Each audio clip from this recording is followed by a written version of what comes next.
ম্যানেজারটা যে কই গেল? ম্যানেজার তো দেখিচ্ছি না। ব্যাংকত যাওয়া লাগলো হনি। আজকে কত কাজ বাকি। এ, ওই যে সান্না কাম করিচ্ছে। আসসালামু আলাইকুম।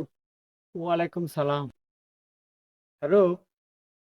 ওই যে আইএফসি ব্যাংকত যে ওই অ্যাকাউন্টে যে টাকাগুলো জমা দিয়ে আসতো। আমার ক্লাস ফ্রেন্ড আছে বুঝছো, ছোটবেলা তাদের সাথে খেলাধুলা করছিলাম। তারা আগে ঢাকা থেকে আসছে বুঝছো, অনেক বড় বড় চাকরি করে তো। আর কিছু বাজার সদাই করে নিয়ে আসো, রান্না বান্না করে তাদের সাথে খাওয়া লাগবে। ওকে স্যার, আমি কাজগুলো করে আসছি। অনেকদিন পর গ্রামে আসলাম রে। ওয়াও, গ্রামগুলো তো অনেক সুন্দর। দেখি বন্ধুর বাদ কয়দিন থেকে কয়দিন ঘুরে দেখবো নি। এ ওটা আমাদের আশাবুল বন্ধু না? হ্যাঁ। শ্রমিকের মতন কাজ করতেছে কেন? এ আশাবুল বন্ধু। হে বন্ধু, দাঁড়া আমি আসতেছি। বন্ধু, তুই শ্রমিকের মতন মাঠে কাজ করিস? আরে বন্ধু, আর কাজ তো খারাপ কোনো কিছু নেই। ছোট হলেও কাজ, বড় হলেও কাজ। তোরা হয়তো চাকরি বাকরি নেই, হয়তো মাঠে কাজ। বন্ধু, তুই শ্রমিকের কাজ করে কয় টাকায় ব্যাপার? আমাদের তো তুই খাওয়া দাওয়ার ব্যবস্থাই করতে পারবি না, তোর সামর্থ্য নাই। বন্ধু, আমি কিছু টাকা দিচ্ছি, তুই যাই বাজার করে না, আমরা এখানে কয়দিন থাকবো।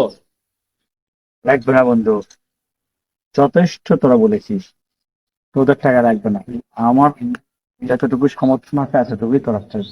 তোদের যদি এতে সমস্যা হয় আমার খাবার আপ্যায়ন দেখে, তাহলে তোরা আমাকে বলবি, আমি চেষ্টা করবো মানসম্পন্ন তোদের খাবার নিয়ে।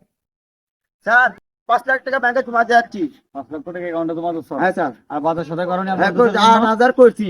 মাছ, গুস্ত, রুই, কাতলা যা আছে, মিষ্টি, দই টই সবই যাচ্ছি। সবই নিচ্ছ? হ্যাঁ।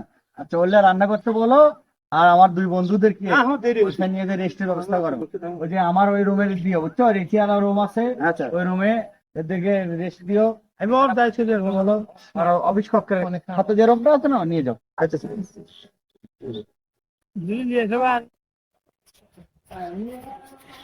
আরে বন্ধু, 5 লাখ টাকা ব্যাংকে জমা দিল, 8,000 টাকা বাজার করলো, আবার এসি রুমে থাকার ব্যবস্থা করলো। তাই তো রে বন্ধু, আমার বন্ধু এত টাকা পাইছে কই? আর আমার আসলে বন্ধু কি করে? দেখি তো এই ভাইকে শুনি তো, দেখি কি কয়। Excuse me sir.